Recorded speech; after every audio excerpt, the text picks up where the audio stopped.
নমস্কার বন্ধুরা, সবাইকে আবার একবার স্বাগতম জানাই আমাদের ইউটিউব চ্যানেলে। তো আজকে আমরা যে ক্লাস করব দেখতে পাচ্ছেন বাংলা ব্যাকরণের প্রতিশব্দ নিয়ে আমরা আজকে আলোচনা করব। কারণ এই প্রতিশব্দ থেকে কিন্তু আমাদের পরীক্ষায় প্রশ্ন আসে, আমরা জানি ভাই। তো প্রতিশব্দের আরেকটা নাম হচ্ছে কি স্যার? প্রতিশব্দের আরেকটা নাম হচ্ছে সমার্থক শব্দ। প্রতিশব্দের আরেকটা নাম কি স্যার? প্রতিশব্দের আরেকটা নাম হচ্ছে সমার্থক শব্দ। পরীক্ষায় প্রতিশব্দ আসুক বা সমার্থক আসুক বা পরীক্ষায় প্রশ্ন আসতে পারে শব্দার্থ, পরীক্ষায় প্রশ্ন আসতে পারে যে শব্দার্থ, হঠাৎ পরীক্ষায় প্রশ্ন দিয়ে দেবে যে নাসিকা এর শব্দার্থ কোনটি, বা নাসিকা এর শব্দের অর্থ কোনটি, বা শ্বাসেন্দ্রিয় তার শব্দের অর্থ কোনটি, বা মুখমণ্ডল এর সমার্থক শব্দ কোনটি, বা নিচের কোনটি আননের সমার্থক শব্দ নয়। এই ধরনের বিভিন্ন ধরনের প্রশ্ন পরীক্ষায় আসতে পারে। তো প্রথমে আমরা কিছু এজ এ কনসেপ্ট হিসাবে আমরা কিছু প্রতিশব্দের নামগুলো প্রথমে আমরা জেনে নিই, তারপর কিছুটা এমসিকিউ আছে আপনাদের সঙ্গে, এগুলো আমি আপনাদেরকে খুব তাড়াতাড়ি করে দেখিয়ে দেওয়ার চেষ্টা করব। তো প্রথমে কনসেপ্ট বলতে ঠিক কনসেপ্ট বললে ভুল হবে, কারণ এখানে বোঝার তেমন কিছু নেই, জাস্ট মনে রাখতে হবে। কারণ কোন জিনিসের কি নাম এটা শুধু জাস্ট মনে রাখতে হবে, এটা আমাদের একটু বুঝতে হবে। তারপর আমরা এমসিকিউতে চলে যাব। যদি নামগুলো আমরা যদি মনে না রাখি তাহলে কিন্তু মুশকিল হয়ে যাবে।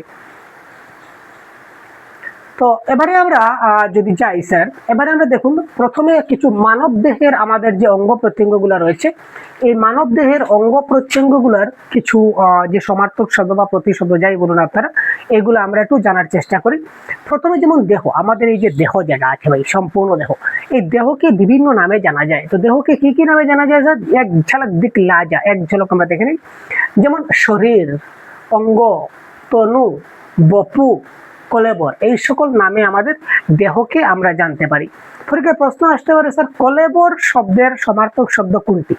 তাহলে এখানে বপু হতে পারে, তনু হতে পারে, অঙ্গ হতে পারে, শরীরও হতে পারে, আবার দেহ হতে পারে, যে কোনো একটা হতে পারে। অপশনে যে কোনো একটা থেকে যে কোনো যেটা থাকবে এটা আপনার কারেক্ট আনসার হয়ে যাবে, এটা আপনি মাথায় রাখবেন। তারপর যেমন চুল, চুলের কয়েকটি নাম বা চুলের কয়েকটি সমার্থক শব্দ যদি বলি, যেমন এই যে চুল ভাই, চুল আছে ভাই, এটাকে বলা হয় যেমন কেশ, অলক, কুন্তল, চিকুর, কচ। কিছু কিছু নাম আছে যেগুলো আমরা জানি না, এগুলো জানতে হবে। যেমন কুন্তল, চিকুর, কচ, এগুলো সাধারণত আপনারা জানেন না, কিন্তু এগুলো আমাদেরকে জানতে হবে। তারপর যেমন ধরুন চোখ, আমরা যে চোখ আছে ভাই দেখি যে চোখ দিয়ে, ঠিক আছে ভাই, দুটা চোখ আছে, তাই না? ভগবান দুটা চোখ দিয়েছেন আমাদের দেখার জন্য। তো চোখের আরো অনেকগুলো নাম আছে।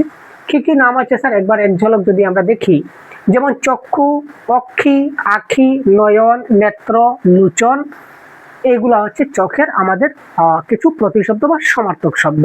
তারপর আমরা যদি পা যদি দেখি, পা, এই যে আমাদের পা আছে স্যার, পা যদি দেখি, তো সেই পায়ের প্রতিশব্দগুলা কি কি যদি আমরা দেখি, পাদ, পদ, চরণ বা ঠ্যাং বলে আমরা বলতে পারি, বা অধ, মাঙ্গ, এগুলাকে বলা হয় কি স্যার? এগুলোকে বলা হয় পা। তারপর যেমন ধরুন মাথা, মাথায়ের সমার্থক শব্দ বা প্রতিশব্দ কোনটি স্যার? যেমন ধরুন মাথা, এই যে স্যার মাথা আছে আমাদের, তো মাথার প্রতিশব্দ আমাদের হয়ে যাবে যেমন মস্তক, শির, মুন্ড বা শীর্ষ, এগুলো হয়ে যাবে আমাদের মাথার এক একটা সমার্থক শব্দ বা প্রতিশব্দ। তারপর যেমন ধরুন নাক, নাকের প্রতিশব্দ কোনগুলো স্যার? নাসিকা, নাসা, শ্বাসেন্দ্রিয়, ঘ্রাণেন্দ্রিয়, এগুলা হচ্ছে আমাদের নাকের এক একটা প্রতিশব্দ। তারপর মুখের প্রতিশব্দ কোন কোনগুলা হতে পারে স্যার? বদন, আনন, আইস্য, মুখমণ্ডল, তুণ্ড। আজকের এই ক্লাসটা দেখার পর আপনার পরীক্ষায় যে কোনো প্রতিশব্দ আসুক আপনি পারতে বাধ্য, যদি এই ক্লাসটা মনে রাখেন। কারণ এখানে আমরা সাজিয়েছি অনেকগুলো শব্দ আছে, প্রত্যেকটা শব্দ আমরা এক এক স্লাইডে আমরা দেখবো, সুতরাং ক্লাসটা একটু দীর্ঘ হবে, তাই মনোযোগ দিয়ে দেখতে থাকবেন। কপাল, কপাল বলতে আমরা কি বলতে পারি স্যার? প্রতিশব্দ মানে ললাট হতে পারে, দুঃখিত, অদৃশ্য হতে পারে, অদৃষ্ট, নট ফর অদৃশ্য, অদৃশ্য মানে যেটাকে দেখা যায় না, এটা হচ্ছে অদৃষ্ট। তারপর মাথার খুলি বা ভাগ্য, এটাকে আমরা বলতে পারি স্যার কপাল, দুঃখিত। তারপর হচ্ছে কান,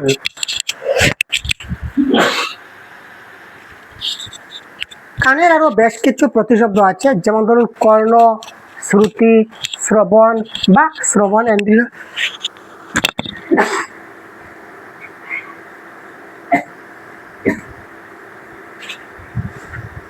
বা শ্রবণ ইন্দ্রিয়, এগুলো আমাদের হয়ে যাবে কি স্যার? কানের প্রতিশব্দ। তারপর পরিজন, পরিজনের পরিজন বলতে যেমন আমাদের পাড়া প্রতিবেশী যারা রয়েছে,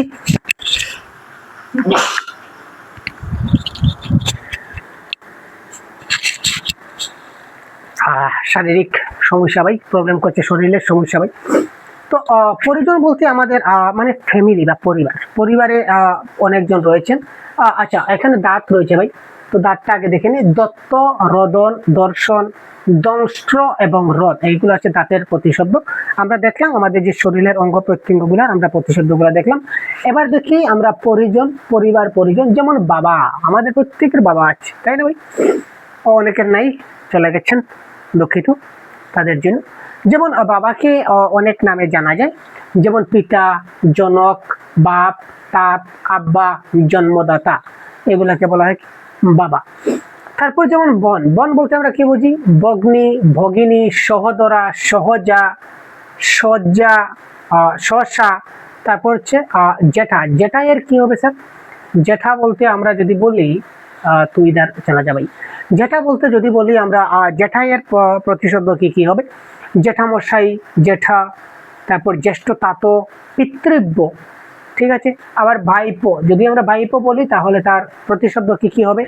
ভাতৃজ, ভ্রাতৃষ্পুত্র, তারপর ভ্রাতুষ্পুত্র, ভাতৃ এবং ভ্রাতু দুটোই হতে পারে। তারপর ভাইয়ের প্রতিশব্দ কি হতে পারে স্যার?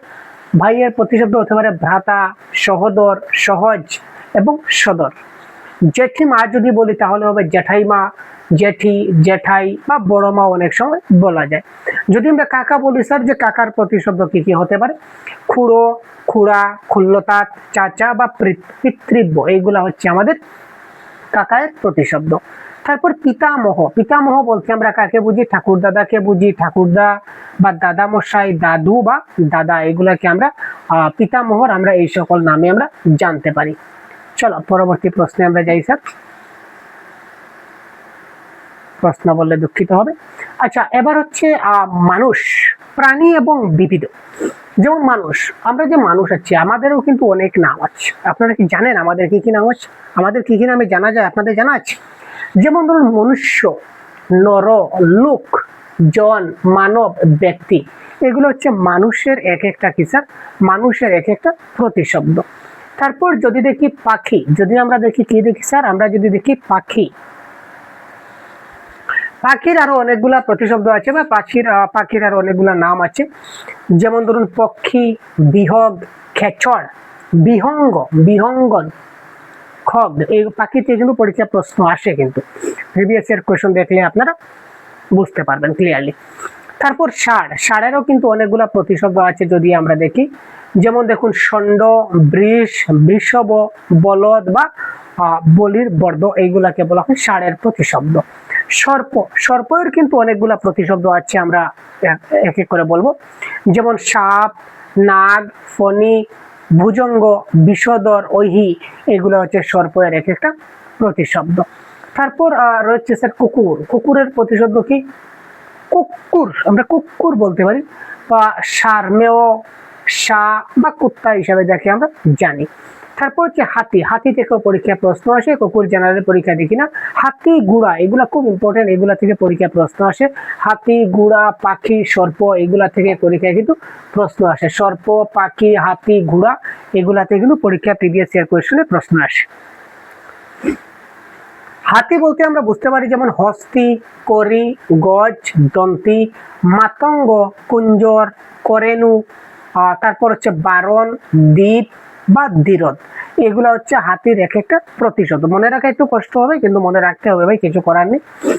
তারপর দেখুন ভেড়ার প্রতিশব্দ যদি দেখি তাহলে কি হবে স্যার? মেড়া, মেষ, গাড়ল বা গাড়র, এগুলো আমরা বলতে পারি। তারপর ঘোড়া এর প্রতিশব্দ যদি দেখি, খুব ইম্পর্টেন্ট, ঘোড়া ইজ ভেরি ইম্পর্টেন্ট। অশ্ব, হয়, বাজি, ঘুতক, তুরঙ্গ বা তুরঙ্গম হতে পারে এই ক্ষেত্রে আমাদের কারেক্ট আনসার, ঠিক আছে। যে কোনো একটা যদি হয় তাহলে এইগুলো হবে ঘোড়ার প্রতিশব্দ। তারপর গাই গরুকে আমরা কি বলে জানি স্যার? আমরা জানতে পারি ধেনু, গাই বা গাভী, বা অনেকে গধেনু বলে বা গধনও বলা হয়। যেমন মাছটাও দেখুন, মাছের কি প্রতিশব্দ? মৎস্য, মিন, মছলি, কণ্টকি, এটা কণ্টকি একবার এসেছিল, সলকি, বাছুর, বাছুরকে আমরা কি কি নামে জানতে পারি? গবৎস, শাবক, দগ্ধা, আর একটা হচ্ছে নই। এইগুলো হচ্ছে বাছুরের প্রতিশব্দ। একবার দেখে রাখুন আরেকবার ক্লাসটাকে। এই ক্লাসটা একবার দেখলে হবে না স্যার, এই ক্লাসটা 2-3 বার আপনাদের দেখতে হবে। একবার শেষ হওয়ার পর আরো 1 দিন বা 2 দিন পর আবার আপনারা এই ক্লাসটা রিপিট দেখবেন, তখন গিয়ে আপনাদের মনে থাকবে। তারপর উট, উটের প্রতিশব্দ কি কি হতে পারে স্যার? উষ্ট্র, মরুতরণী, বজ্রগীত, তারপর মরুযান। এইগুলা হচ্ছে উটের এক একটা প্রতিশব্দ। তারপর বেড়াল, বেড়ালের প্রতিশব্দ হতে পারে যেমন বিড়াল, বিল্লি, মার্জার, মেকুর বা বাঘের মাসি। আমরা বেড়ালকে বাঘের মাসিও বলতে পারি, বাঘের মাসি। তারপর বাঘ, যেমন ব্যাঘ্র, কর্বর, শাদুল, নরখাদক বা শেয়ার হিসাবেও জানা যায়। ব্যাঙের আর অনেকগুলো নাম আছে স্যার, ব্যাং, ভেক, তারপর হচ্ছে মন্ডুক, দাদুর বা দরদুর যাকে বলা হয়।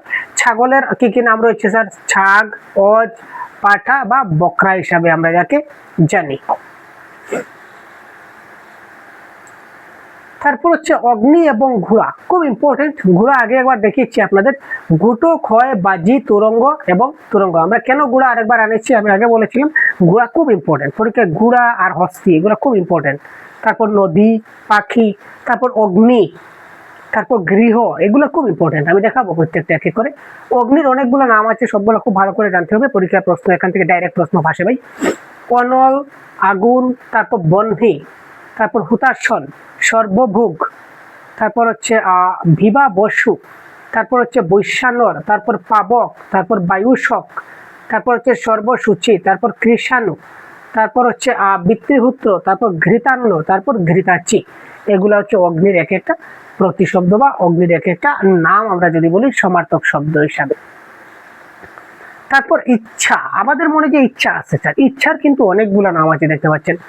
অবিলাস, কাঙ্ক্ষা, আকাঙ্ক্ষা, কামনা, ইপ্সা, তারপর অভিপ্সা, বাঞ্ছা, বাসনা, অভিপ্রায়, রুচি, অভিরুচি, শ্বাস, স্পৃহা, লিপ্সা, আকিঞ্চন বা মনোরথ। এইগুলা হচ্ছে আমাদের এক একটা ইচ্ছার প্রতিশব্দ। তো প্রতিশব্দগুলো খুব ভালো করে আপনাদের জানতে হবে। যদি প্রতিশব্দগুলো জানেন তাহলে অবশ্যই আপনারা খুব ভালো করে বুঝে নিতে পারবেন। তারপর আমরা যদি দেখি যেমন কন্যা, কন্যার প্রতিশব্দ কি কি হতে পারে? তনয়া, কুমারী, সুতা, আত্মজা, দ্বারিকা, নন্দিনী বা মেয়ে বা দুহিতা, তনু, ধগা, তারপর নন্দনা। এগুলা হচ্ছে আমাদের কন্যার এক এক প্রতিশব্দ। তারপর ঈশ্বর থেকেও কিন্তু পরীক্ষায় প্রশ্ন আসে, ঈশ্বর থেকেও পরীক্ষায় প্রশ্ন আসে হাইলাইটেড।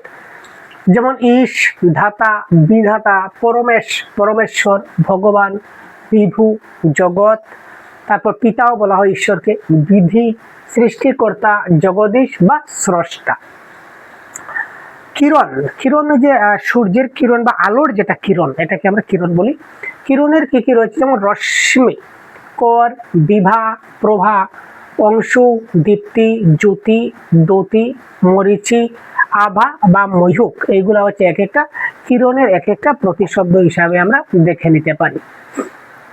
এই দেখুন অনেকগুলো রয়েছে, কিন্তু সবগুলো আমাদের খুব ভালো করে জানতে হবে স্যার, না জানলে কিন্তু চলবে না। কারণ পরীক্ষার প্রশ্ন কোথা থেকে আসবে সেটা বলতে পারি না, তাই প্রত্যেকটা প্রশ্ন খুব ভালো করে মনোযোগ দিয়ে আমাদের জানতে হবে। যেমন গৃহ, গৃহের প্রতিশব্দ কি কি হতে পারে স্যার?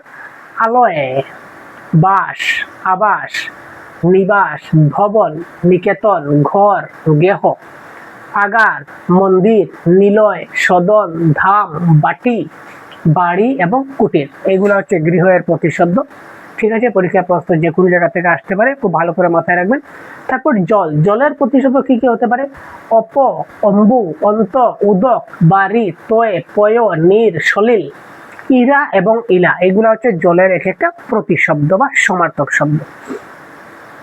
নদীর আরো অনেকগুলো নাম আছে, খুব ইম্পর্টেন্ট। তটিনী, শরীর, শ্রুতস্বতী, শ্রুতস্বিনী, পরীক্ষার প্রশ্ন আসে ভাই। তারপর হচ্ছে স্নত বুহা, বহা, প্রবাহিনী, নিম্নগা, তরঙ্গিনী, কল্লোলিনী, নির্ঝরিণী, তারপর হচ্ছে শৈবলিনী। এইগুলো হচ্ছে নদীর এক একটা নাম, খুব ভালো করে মনে রাখবেন। তারপর পদ্ম, পদ্মর যে পদ্ম ফুল যে ফুটে, পদ্ম ফুল। তো এই পদ্ম ফুলের অনেকগুলো নাম আছে। যেমন আমরা কি জানি, পদ্ম মানে কমল আমরা জানি সাধারণত, আর কিন্তু আমরা প্রায় অনেকেই জানি না, কিন্তু আজকের ক্লাসে অনেকগুলো জেনে যাবো স্যার আমরা। উৎপল, শতদল, তারপর হচ্ছে পুণ্ডরিক, পুন্ডরিক যাকে বলা হয়, মদিনার নয় ডয় তাই রফলা, এটা খেয়াল করবেন, স্পেলিংটা দেখবেন, যেটাকে শ্বেত বা সাদাও বলা হয়। তারপর হচ্ছে পুন্নাগ, মানে শ্বেত বা সাদা, পঙ্কজ, সরজ, তারপর হচ্ছে তাম্রস, সরসিজ, তারপর হচ্ছে অব্জ, অরবিন্দ, কুবলয়, ইন্দ্রিবর, কুকনদ। এটা একবার প্রশ্ন এসেছিল যে কুকনদ, কুকনদের সমার্থক শব্দ কি, একবার আমরা পরীক্ষায় প্রশ্ন দেখতে পেয়েছিলাম, তো অপশনে কিন্তু পদ্ম ছিল, এটা মাথায় রাখবেন। তারপর হচ্ছে নলিন বা নলিনী, রাজীব, কঞ্জ, নীরজ বা অম্বুজ, এগুলো হচ্ছে পদ্ম এর একটা সমার্থক শব্দ।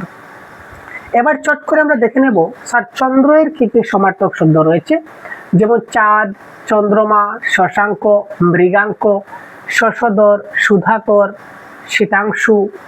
শীতাংশু বানান দুই রকমের আছে, দু প্রকারের কিন্তু কারেক্ট। শশী, হিমকর, নিশাকর, সোম, সুধাংশু, হিমাংশু, ইন্দু, বিধু, কুমুদ বন্ধু, তারপর বিরোচন, তারপর অম্বুজ, এই সবগুলো হচ্ছে চন্দ্রের এক একটা প্রতিশব্দ। তরঙ্গ, তরঙ্গ মানে ঢেউ, আমরা তরঙ্গ মানে ঢেউ জানি, কিন্তু আরো অনেকগুলো আমরা জানি না, এগুলো আমরা আজকের ক্লাসে জানবো।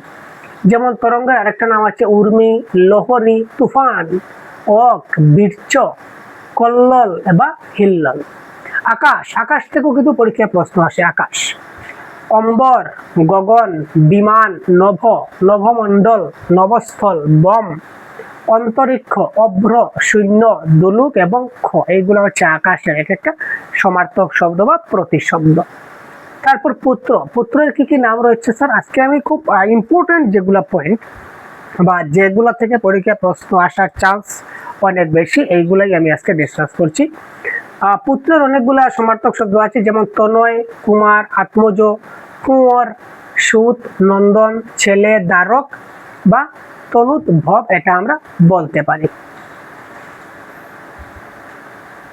তারপর হচ্ছে পৃথিবী, পৃথিবী মানে কি স্যার, পৃথিবী মানে হচ্ছে দেখুন ধরা, ধরিণী, বসুধা, বসুন্ধরা, পৃথ্বী, ভূ, ভূমি, ভুল্লুক, খনি, বসুমতী, ধাত্রী, ইলা, ধরিত্রী, মেদিনী, মহি, অবনী, ক্ষিতি, ভুবন, জগৎ, সর্বংসহা, তারপর বিশ্বম্বরা, এগুলো হচ্ছে পৃথিবীর এক একটা সমার্থক শব্দ।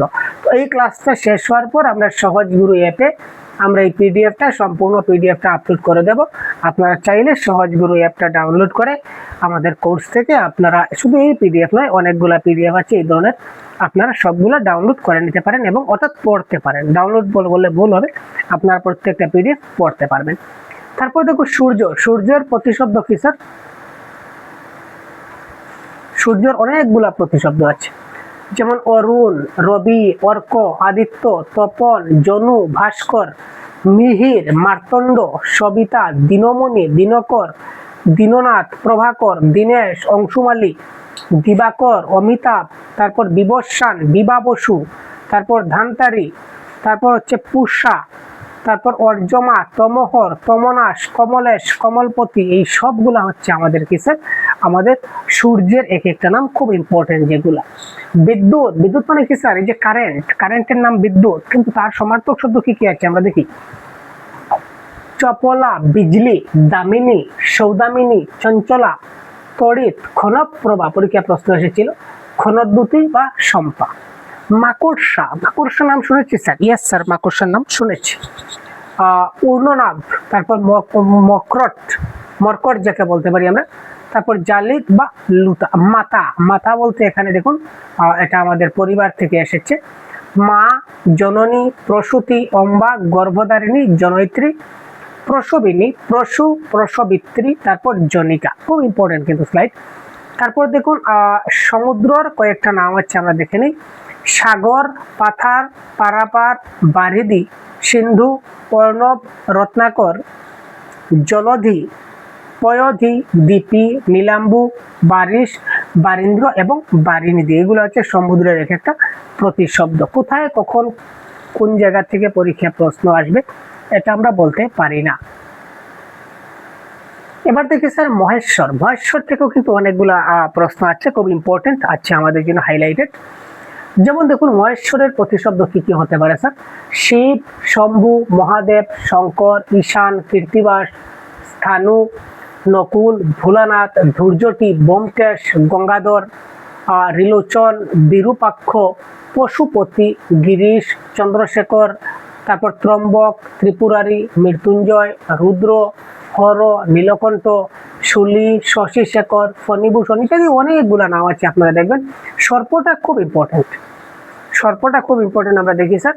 সাপ, তারপর হচ্ছে কি স্যার এটা, ভুজগ, ভুজঙ্গ, ভুজঙ্গম, পন্নগ, ঐহি, ঔরগ, আশিবিষ, ফণি, নাগ, কাকদর এবং দ্বিজ, এইগুলা হচ্ছে আমাদের কি স্যার, আমাদের সর্পের এক একটা প্রতিশব্দ।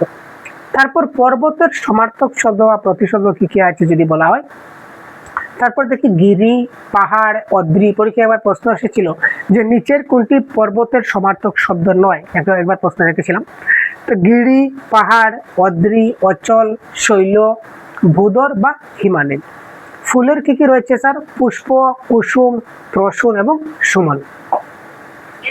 বায়ু, বায়ু মানে কি স্যার, বায়ু মানে হচ্ছে বাতাস, যেমন অনিল, সমীর, সমীরণ, মরুত, মারুত, বাত, পবন, বায়, গন্ধবহ, বাতাস, অগ্নিশক, প্রভঞ্চন এবং নবস্বান, এগুলো হচ্ছে বায়ু এর এক একটা প্রতিশব্দ।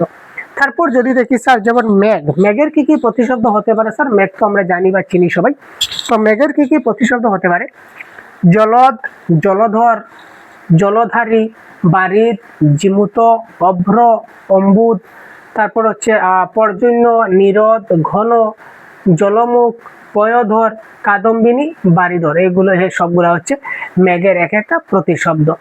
তারপর হচ্ছে রাত্রি, রাত্রিটা কি হবে স্যার, রাতি, রজনী, যামিনী, নিশা, শর্বরী, বিভাবরী, নিশীথিনী, তারপর হচ্ছে ত্রিজামা, ক্ষণদা, নিশীথ এবং তমস্বিনী, এইগুলা হচ্ছে এক একটা প্রতিশব্দ। চোখ এর সঠিক প্রতিশব্দ কোনটি, এই প্রশ্নের কারেক্ট আনসার কি হবে, এটা আপনারা কমেন্ট বক্সে অবশ্যই আমাদের আনসার জানাবেন। ঠিক আছে, এই প্রশ্নের কারেক্ট আনসারটা আমরা করছি না, তো এই প্রশ্নের কারেক্ট আনসার হবে কি হবে স্যার, এটা আপনারা অবশ্যই কমেন্ট বক্সে জানাবেন কি হতে পারে কারেক্ট আনসার। ঠিক আছে, তো আজকের ক্লাস আমরা এই পর্যন্ত বিদায় নিলাম। প্রতিশব্দের একটা অতি গুরুত্বপূর্ণ ক্লাস, পরবর্তী ক্লাসে অন্য একটা টপিক নিয়ে আলোচনা করব। ভালো থাকবেন।